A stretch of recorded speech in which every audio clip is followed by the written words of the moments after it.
नमस्कार, मैं हूं आमिर बेग। आप देख रहे हैं सिटी बुलेटिन न्यूज़। पेश हैं आज के प्रमुख समाचार।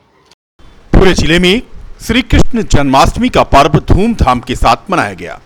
राम जन्मभूमि परिसर में भव्यता के साथ श्री कृष्ण जन्मोत्सव मनाया गया। फूलों से सजाया गया राम लला का दरबार। रात 12 बजे 1 घंटे के लिए खोला गया अस्थाई राम मंदिर। कड़ी सुरक्षा के बीच यहां पर श्री कृष्ण का जन्मोत्सव हुआ। 1.5 कुंटल पंजीरी, 1 कुंटल पंचामृत और फल मीठा आदि का भोग लगाया गया। अस्थाई राम मंदिर का वीडियो भी जारी किया गया। रामनगरी में श्री कृष्ण के जन्मोत्सव की धूम रही। शहर में कई स्थानों पर भव्य झांकियां सजाई गईं। पुलिस लाइन में भी जन्माष्टमी मनाई गई। फूलों से राम लला को सजाया गया था। बता दें कि पूरे देश में जन्माष्टमी का त्यौहार धूमधाम के साथ मनाया गया। रामलला परिसर में रात 12 बजे मुख्य पुजारी आचार्य सत्येंद्र दास श्री राम जन्मभूमि परिसर में भगवान श्री कृष्ण का जन्मोत्सव कराई। जन्माष्टमी एक साथ है, किस तरह की सुरक्षा व्यवस्था है? आज चेहल्लुम और जन्माष्टमी का पर्व है। चेहल्लुम के जुलूस हैं। आज लगभग 4 जुलूस निकलना है और बड़े जुलूस हैं। इनकी सुरक्षा व्यवस्था है।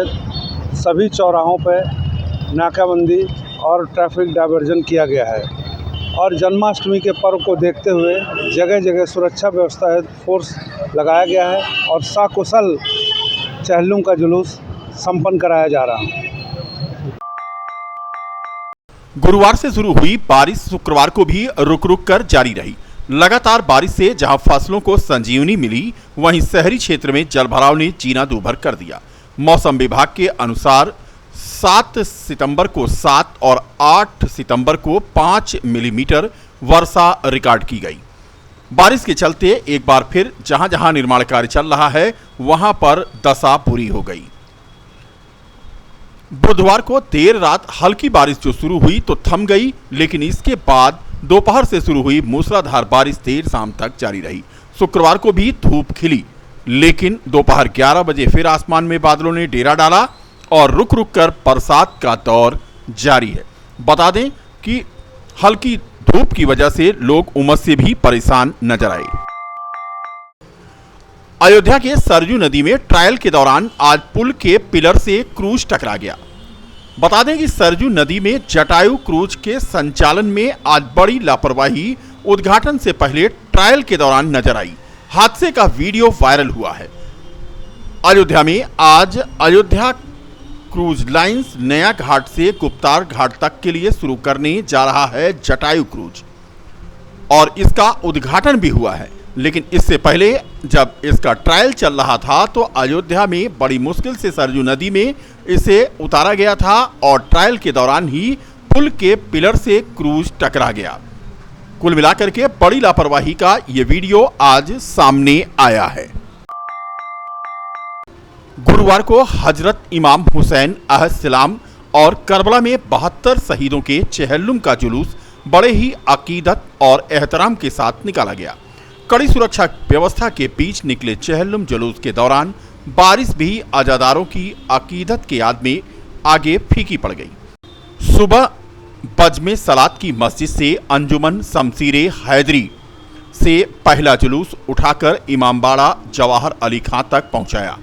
इमामबाड़ा से अंजुमन आबदिया ने जुलूस को गुदली बाजार चौराहा तथा खजूर की मस्जिद पहुंचाया, जहां से अंजुमन बजमे अब्बासिया हुसैनिया ने नौहा ख्वानी की और उसके बाद चौक की मस्जिद से अंजुमन हैदरिया ने चेहल्लुम का जुलूस निकाला।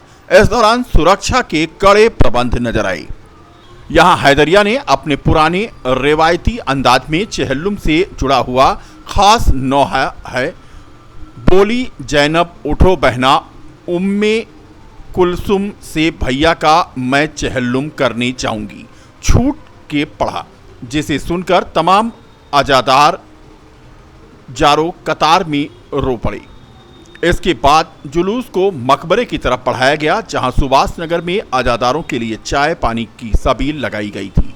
इस बीच तेज हवाओं और बरसात ने मातमदारों का हौसला और बढ़ा दिया। बारिश में अजादारों ने पूरे जोश खरोश के साथ मातम किया। जुलूस तयशुदा मार्गों से होता हुआ देर शाम मकबरा बहू बेगम में समाप्त हुआ। इस मौके पर आसपास के जिलों के लोगों ने भी चेहल्लुम के कदीमी जुलूस में शिरकत करके करबला के 72 शहीदों को पुरसा दिन। ताजियादारान कमेटी के अध्यक्ष हैदर मेहंदी ने पुलिस और प्रशासन का धन्यवाद ज्ञापित किया। मनाया जाता है कि आज के दिन जो हमारे यहाँ 9 मुहर्रम 10 मुहर्रम को करबला में जो शहीद हो गए थे सारे, उनके आज कैद कर लिया गया था। 1 साल के बाद उनको रिहाई मिली है। आज उनकी बहन सबके साथ करबला में चेहल्लुम करने 40 दिन के बाद। क्या क्या होता है इसमें हम उनके गम की तासीर करते हैं और उनका गम मनाते हैं कि आज छूट की बहन आई है अपने भाई की मज़ार पे करबला, इसलिए उसकी याद में ताबूत जुलूस हम उठाते हैं। काफ़ी गमगीन माहौल। हाँ, एकदम गमगीन माहौल है। ये आज बहन भाई को पुरसा देने आ रही है 1 साल के बाद जब उसको रिहाई मिली। क्या नाम है आपका? भारत जोड़ो यात्रा की पहली वर्षगांठ पर कांग्रेस जन रिकाबगंज स्थित पार्टी कार्यालय कमला नेहरू भवन से गुलाबबाड़ी तक पदयात्रा निकाली। बता दें कि भारत जोड़ो यात्रा की पहली वर्षगांठ कांग्रेस ने पदयात्रा जो शुरू की वो गुलाबबाड़ी तक निकाली। इस अवसर पर हाथ में पार्टी का झंडा लिए पार्टी नेताओं ने नफरत छोड़ो भारत जोड़ो का नारा लगाया। इस यात्रा में पार्टी की महिला नेता भी शामिल रहीं। पूरी यात्रा के दौरान पार्टी नेताओं में उत्साह बना रहा। इस अवसर पर कांग्रेस के वरिष्ठ नेता राजेंद्र प्रताप सिंह, पूर्व जिलाध्यक्ष रामदास वर्मा, सुनील कृष्ण गौतम तथा गौरव तिवारी वीरू, प्रमिला राजपूत आदि मौजूद रहे। वरिष्ठ कांग्रेस नेता राजेंद्र प्रताप सिंह ने कहा कि उनके नेता राहुल गांधी की पहली भारत जोड़ो यात्रा से विपक्षी घबराए हुए हैं। हम उनकी बेचैनी की परवाह न करके इस यात्रा का दूसरा पार्ट आरंभ करने जा रहे हैं। दूसरी यात्रा देश के बचे हुए हिस्से में नफरत को समाप्त करेगी। सिद्धार्थनगर से देश बचाओ संविधान बचाओ यात्रा शुरू करने से पहले अयोध्या पहुंचे आजाद समाज पार्टी के राष्ट्रीय अध्यक्ष चंद्रशेखर आजाद ने कहा कि लोकसभा चुनाव में उत्तर प्रदेश में ही वह भारतीय जनता पार्टी के विजय रथ को रोक देंगे। उत्तर प्रदेश में आजाद समाज पार्टी देश बचाओ संविधान बचाओ यात्रा निकाल रही है। केंद्र सरकार और राज्य सरकार को लेकर जनता को वह जागरूक करेंगे। चंद्रशेखर आजाद ने कहा कि जनता को वह टिप्स देंगे कि आने वाले चुनाव में अपने वोट का वह सही प्रयोग करें। उत्तर प्रदेश के बाद मध्य प्रदेश और राजस्थान में भी संविधान बचाओ देश बचाओ यात्रा की शुरुआत होगी। केंद्र का रास्ता उत्तर प्रदेश से होकर जाता है और यहां पर भाजपा ज्यादा सीटों पर विजयी है। बीजेपी का विजय रथ उत्तर प्रदेश में ही उनकी पार्टी रोक देगी। आप अगर आपने इतिहास पढ़ा हो तो आप जानते हैं जैन धर्म बहुत पुराना है और जैन धर्म के साथ ही हम चंद्रगुप्त मौर्य को देखेंगे तो उन्होंने जैन धर्म स्वीकार किया, यानी कि जैन धर्म का अस्तित्व था और फिर सम्राट अशोक ने बौद्ध धर्म स्वीकार किया 2200 साल पहले, यानी कि इसका भी अस्तित्व था। तो मैं किसी धर्म पर टिप्पणी नहीं कर रहा हूँ। जिसके प्रमाण है मैं फिर आपसे कह रहा हूँ, मैं हिस्टोरिकल उस बातों पे नहीं काम कर रहा हूँ। मैं अब ये कह रहा हूँ चलिए 2200 साल पहले की वजह आज आप बता दीजिए, जिनको आप हिंदू कहते हैं, जब उनके साथ अन्याय अत्याचार होता है तो आपकी सरकार जवाब क्यों नहीं देती? आपकी सरकार क्यों नहीं खड़ी होती? जब दलितों की खाल खींची जा रही है, आदिवासियों खाल खींचे, तब सरकार क्या कर रही है? प्रयागराज में 2 मसले हुए अगर आप उठा पाएं। एक बच्चा जिसके साथ अन्याय हुआ वो ब्राह्मण परिवार का था, उन्होंने अपनी डेड बॉडी को सड़क पर रख के प्रदर्शन किया, उनको उनकी सारी मांगे पूरी। दूसरा बच्चा जो है वो पासवान परिवार का था और उनको मार के भगा दिया गया, उन पर मुकदमे लिख दिए गए। ये है सच्चाई। गत 5 सितंबर को फैजाबाद पब्लिक स्कूल में शिक्षक दिवस धूमधाम के साथ मनाया गया। विद्यालय की अध्यक्ष जरीना खान ने सबसे पहले डॉक्टर सर्वपल्ली राधाकृष्णन की प्रतिमा पर पुष्पांजलि अर्पित करके कार्यक्रम का आगाज किया।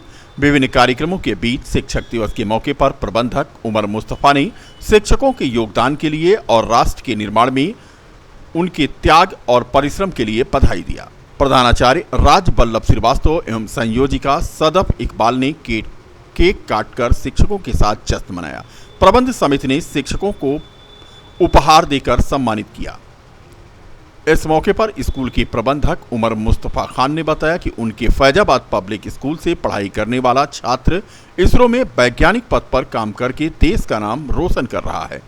और 2 छात्राएं PCSJ में इस बार चयनित हुई हैं और इस तरह से उनके स्कूली बच्चों ने स्कूल का मान बढ़ाया है। श्री खान ने बताया कि उनके स्कूल परिवार का मुख्य उद्देश्य यहां पढ़ने वाले छात्र छात्राओं के भविष्य को उज्जवल करना है। उन्होंने कहा कि स्कूली बच्चों को आज के मौके पर उनका आशीर्वाद। मैनेजर फैजाबाद पब्लिक स्कूल, आज हमारे यहाँ हर्षोल्लास के साथ जो है टीचर्स डे मनाया जा रहा है, जो कि जन्मतिथि आज उनकी सर्वपल्ली राधाकृष्णन जी की है। उनका जन्म 5 सितंबर 1888 को हुआ था। वो हमारे लिए, हम सब के लिए आदर्श हैं और उसी के उपलक्ष्य में, उनके जन्मदिन के उपलक्ष्य में हम लोग आज टीचर्स डे मना रहे हैं। बहुत हमारे टीचर्स, हमारे जितने बच्चे हैं, सब हर्षोल्लास के साथ एक दूसरे के साथ मना रहे हैं। और मैं यही कहूँगा कि जो हमारे बीच जो गुरु हैं उनकी इज़्ज़त करें, उनका आदर करें, क्योंकि उन्हीं की वजह से आज इस समाज में ज्ञान है। तो जितना गुरुओं की इज़्ज़त करें वो कम है।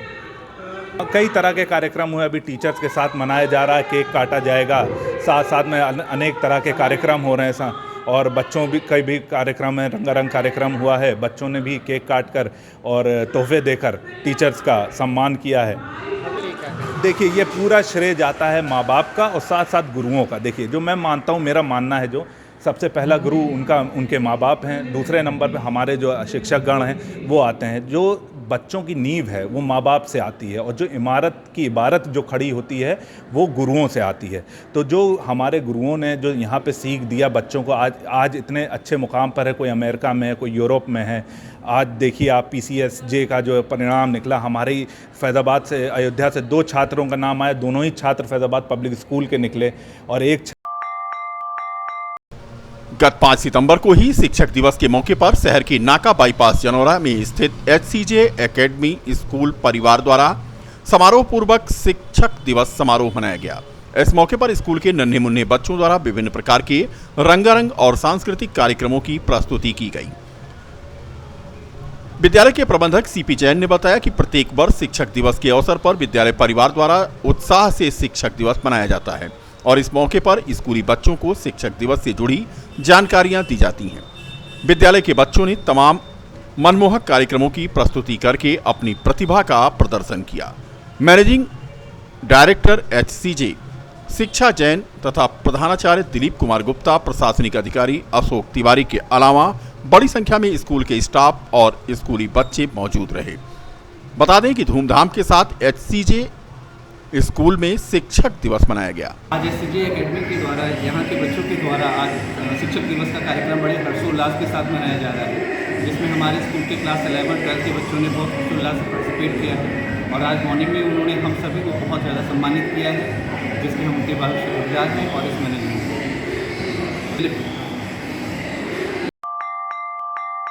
विकासखंड बीकापुर के ग्राम पंचायत आसिरवा तथा सोनबरसा मुसलमीन में ग्राम चौपाल का आयोजन करके ग्रामीणों की समस्या सुनी गई। शासन की विभिन्न कल्याणकारी योजनाओं के बाबत चौपाल में ग्रामीणों को जानकारी दी गई। इस दौरान एडीओ बद्रीनाथ पांडे की अध्यक्षता में करीब 12 शिकायतों का निस्तारण किया गया। ग्रामीणों ने शिकायत की कि हर घर जल मिशन योजना के अंतर्गत गांव की सड़कों पर तोड़फोड़ करके आने जाने वाले रास्ते को खराब किया जा रहा है।